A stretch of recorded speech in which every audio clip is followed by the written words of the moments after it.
দশ মহাবিদ্যার অষ্টম মহাবিদ্যা বগলামুখী।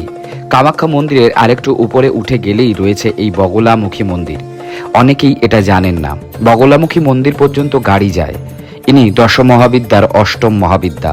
দশ মহাবিদ্যারই মন্দির এই নীলাচল পাহাড়ে রয়েছে, কিন্তু বেশিরভাগ দর্শনার্থীরা কেবলমাত্র কামাখ্যা মন্দির দর্শন করে চলে যায়।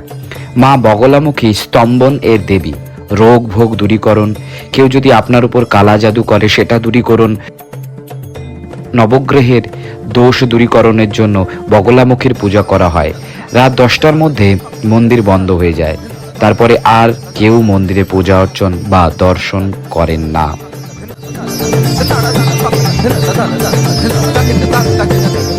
মঙ্গলবারের দিন এই মন্দিরে বিশেষ পূজা অর্চন করা হয় এবং সেই দিন ভক্তের ভিড় বেশি হয়। মা বগলামুখী স্তম্ভনের দেবী হওয়ায় তাকে কলিযুগও বলা হয় এবং কলিযুগের সকল ভক্তদের দুঃখ কষ্ট নিবারণের জন্য তার আবির্ভাব সেটাও মনে করা হয়। জয় মা বগলামুখী।